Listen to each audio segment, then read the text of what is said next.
torneig de la Diada es va disputar l'11 de setembre a Sabadell, coincidint amb la Diada Nacional de Catalunya.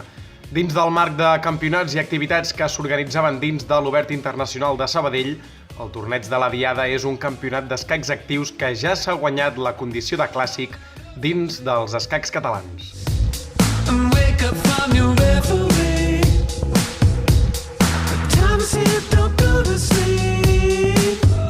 Russant la centena d'inscrits, el torneig es va desenvolupar seguint la dinàmica habitual d'un campionat d'aquestes característiques. La sala de joc era la mateixa que la de l'Obert Internacional de Sabadell, al centre cívic de la Creu Alta Can Balsac. Aquells jugadors que a falta de 3 tornejos encara optaven a endur-se algun premi del circuit català, fossin del tram i la categoria que fossin, esgotarien les seves opcions en aquest campionat.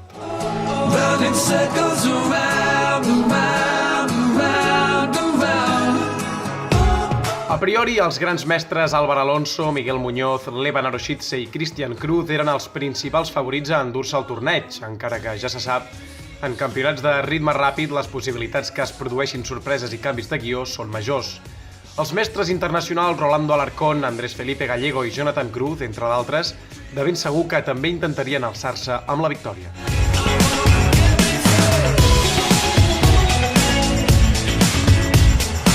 Ja se sap que és d'allò més habitual veure molta gent presenciar de ben a prop les últimes partides de cadascuna de les rondes. Els jugadors del torneig que ja han acabat de jugar se solen concentrar al voltant dels pocs que encara suen per puntuar en les seves respectives partides.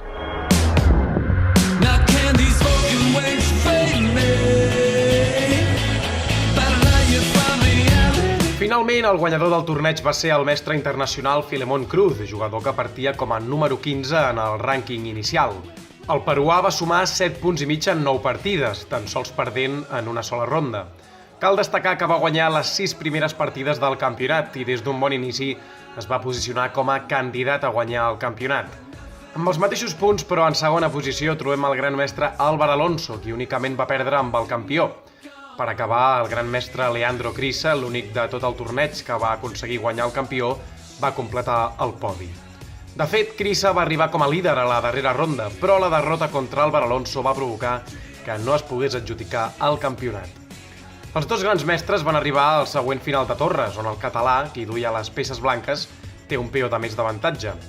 Malgrat tot, i coneixent la dificultat que solen amagar aquests finals, tot fa indicar que si el blanc vol guanyar haurà de suar una bona estona.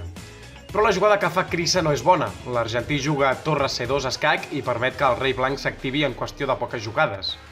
Álvaro Alonso juga rei D3 i l'argentí va a buscar el peó de G3 jugant torre G2. L'error del negre és deixar de vigilar el peó passat que potencialment es generarà al centre.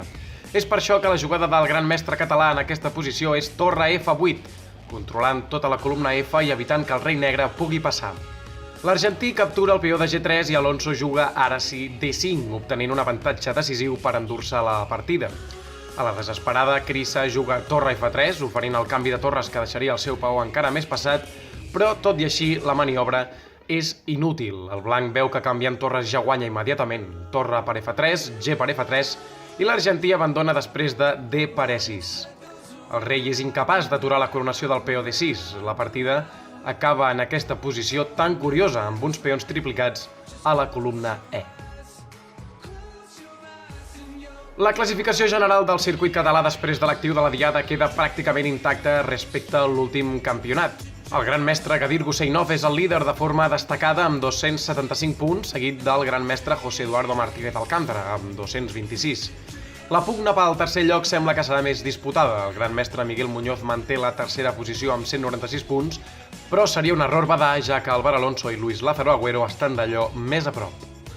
Rolando Alarcón segueix com a primer classificat del tram A. El mestre internacional cubà suma 125 punts i tot fa pensar que en serà el campió. Fernando Valenzuela és segon i deixa en un tercer lloc compartit Guga Mitrava i Jason González. Harit Krishnan i Aniruddha Deshpande comparteixen el liderat al tram B amb 110 punts i Andreu Blasco es manté a tan sols 2 punts en un dels trams més ajustats de tots, on encara poden passar moltes coses. Guillem Mut és el primer del tram C amb 103 punts, superant a Zarbajail, qui ara en té 100. Ivan Cano s'adjudica finalment la tercera posició, però encara no està tot el peix venut.